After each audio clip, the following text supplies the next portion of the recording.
우당탕탕 할머니 귀가 커졌어요. 글을 쓴 엘리자베트 슈티메르트는 독일에서 태어났으며 주로 가족의 생활 속에서 일어나는 일들을 소재로 작품을 썼습니다. 그림을 그린 칼로린의 케어는 에론스트는 섰고 아우구스트는 누워있다, 우주의 마법사 등을 그렸습니다. 초등학교 1학년부터 읽기 좋아요. 독특한 발상으로 문제가 해결됩니다. 문제 해결에 대해 생각해보며 두 일들의 관계를 살핍니다. 좁은 집에서 살던 위층 가족은 시골에 있는 넓은 집으로 이사를 가기로 합니다. 넓고 환한 새 집은 멋졌습니다. 가족들은 신나서 큰 소리로 웃으며 춤도 추었습니다. 아래층에 사는 할머니는 인사도 없이 소리를 꽥 지릅니다. 아니 도대체 왜 이렇게 시끄러운 거예요? 조용히 좀 해주세요. 천장이 다 무너지겠어요. 할머니는 한 번도 아니고 두 번도 아니고 계속 올라와서 소란을 피웠습니다. 여기는 사람이 사는 집이지 생쥐가 사는 집이 아니야. 라며 우는 엄마를 보고 아이들은 생쥐가 되기로 합니다. 생쥐처럼 기어다니고 밥도 조금만 먹었으며 놀지도 않았습니다. 위층에서 아무런 소리가 들리지 않게 되자 귀를 쫑긋거리며 들으려 한 할머니는 점점 귀가 커집니다. 귀는 접시만 하더니 프라이팬처럼 커져버리고 외출도 할 수 없게 돼버립니다. 할머니는 못 들어서 생긴 병에 걸렸습니다. 위층 가족은 할머니를 도와주기로 했습니다. 모처럼 시끄럽게 뛰어놀았습니다. 정상으로 돌아온 할머니는 오랜만에 밖으로 나가봅니다. 위층 아이들에게 인사합니다. 얘들아 안녕? 문제를 해결하기 위해서 노력을 합니다. 아빠는 카펫을 깔고 아이들은 생쥐처럼 숨죽이며 지냅니다. 층간소음은 빈번히 일어나는 우리의 문제이기도 합니다. 갈등을 해소하기도 하지만 더 큰 문제가 생기기도 합니다. 위층 가족은 소리를 내지 않을 갖가지 방법을 시도합니다.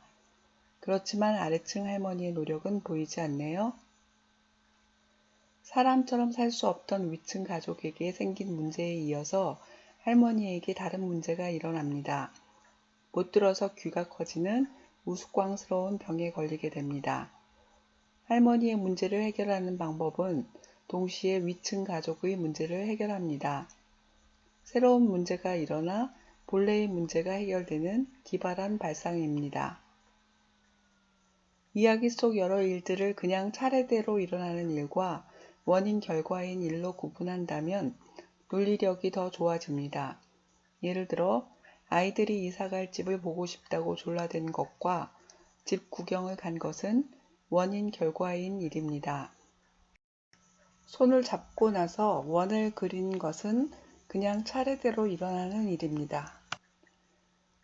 문제 해결을 위한 다양한 시도와 노력은 마침내 결실을 거둡니다.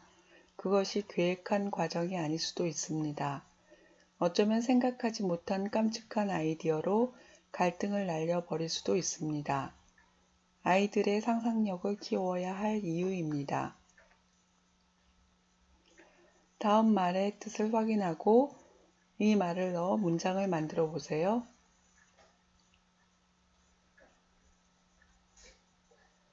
위층 가족은 왜 시골에 있는 큰 집으로 이사를 갔나요?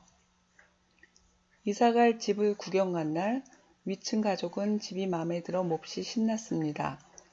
그런데 왜 갑자기 즐거움이 사라졌나요? 이사 오는 날 아빠가 소리를 덜 나게 하기 위해 한 일은 무엇이었나요? 할머니가 올라오지 않게 하기 위해서 아이들이 처음으로 시도한 방법은 무엇이었나요? 엄마는 여기는 사람이 사는 집이지 생쥐가 사는 집이 아니야 라고 소리칩니다. 무슨 일이 있었나요? 아이들이 생각한 두 번째 방법은 무엇이었나요? 아래층 할머니는 시끄러운 소리를 듣지 않기 위해 어떤 노력을 했나요? 못 들어서 생긴 병은 위층 가족들 때문에 생겼을까요? 할머니 때문에 생겼을까요? 아이들은 생쥐처럼 숨죽여 지냅니다. 이것은 문제를 해결하는 좋은 방법일까요? 여러분 집의 아래층에 이런 할머니가 산다면 여러분은 어떤 방법으로 문제를 해결할까요? 이야기에서 첫 번째 일이 원인이 되어 두 번째 일을 일으킨 경우가 있었나요? 그냥 차례대로 일어난 일은 무엇이 있었나요?